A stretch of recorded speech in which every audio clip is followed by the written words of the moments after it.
back with Bob Corker, and Hoyt, you have a question? Yes. You had talked about money a minute ago. You've had fundraising support from President Bush, First Lady Laura Bush, Senate Majority Leader Bill Frist. Your opponent has said that you will be a rubber stamp for the current administration and Republican leadership. How do you become your own man in the U.S. Senate if you're elected?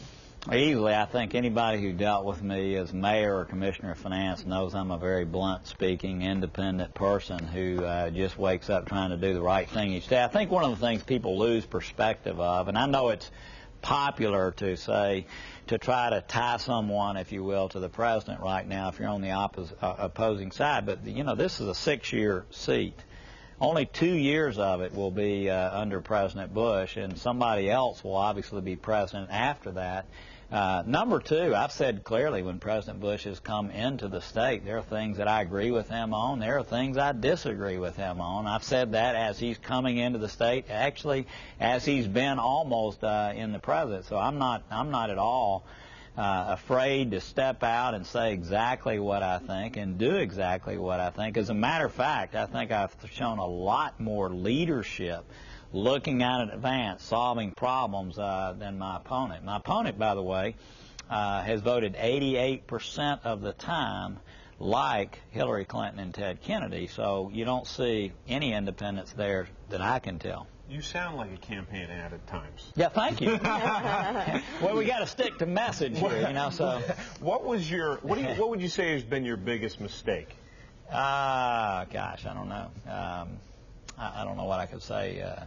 Well, let me just say this. I have been doing this for a long time, as you know, and every day I wake up trying to do the best that I can. You know, you think about these debates that come up, and you just want to make sure that you let people know who you are. I've tried to be 100% honest. I've tried to put everything that I have into this because so many people around the state at the grassroots level, at every level, are out there putting out effort. And I realize how important this is. You know, as far as trying to think back about a mistake, I don't know. I don't think that's very helpful. Right now, I've got 26 days left in this race, and there are always things you wish you could say a little bit better. As a matter of fact, you were at the debate the other night. I got a call today from a constituent in Chattanooga, and he gave me 6 points that I didn't make, and I just, you know, so those I should have. Where were you the other night? Believe me, so I told him to email him and send him in. You're on TV.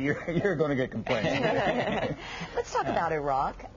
Your opponent says that you have wavered as far as your stance. What is your stance, number one, and number two, have you wavered? Yeah, no, I haven't wavered. I think we get caught in these things. You know, there's two slogans that people throw around out there, and that is stay the course or cut and run. And I think that obviously with something going on like is taking place in Iraq, there's got to be a ground in between where we exercise some flexibility as far as what happens. I think the military commanders on the ground should be listened to. I think they need to have the personnel and equipment necessary to help secure Iraq. Look, as far as my opponent goes, I don't think there's many people in the state of Tennessee that feel that when we went into Iraq, we had enough troops on the ground, and my opponent never said a word about it. And so now that things are in a different shape as far as the popularity of the war, now there's these, quote, new ideas.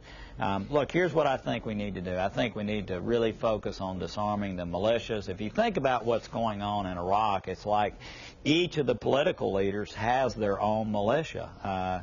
That would be like in this last presidential race, John Kerry having a militia, George Bush having a militia, and all the other politicians around. That is very, very unhealthy. We've got to do everything we can to disarm those. Obviously, focus on the hot spots in Baghdad and other places. We've got to figure out a way for people in Iraq to have an economic stake in the future, to make sure that we do those things to allow that to happen, to make sure that the people on the ground there are trained to secure themselves.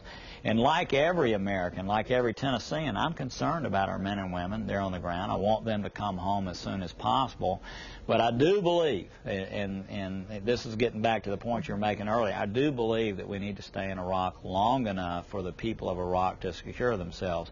As far as the country itself, Obviously, there's a lot of sectarian violence. There are a lot of different interests represented there. And I do think that the Iraqi government, the new democracy, can work through those. And I think that, obviously their vision of what Iraq is going to be will evolve over time, just like it did here in America. There may be a looser federation that's set up there. But I think that we need to allow them to work through that and at the same time create the ability as quickly as possible for them to secure themselves and for us to bring our men and women home. Hoyt, we have about 30 seconds. So, what do you think our foreign policy response should be in regard to North Korea and Iran? That sounds like a 30-second question. Well, I think we need to do we need to have the toughest sanctions possible, and I'm glad that China and Russia and South Korea at the table. They obviously pipe in the petroleum that supports the country. They supply it with food, and obviously they have to be serious partners in creating sanctions against North Korea.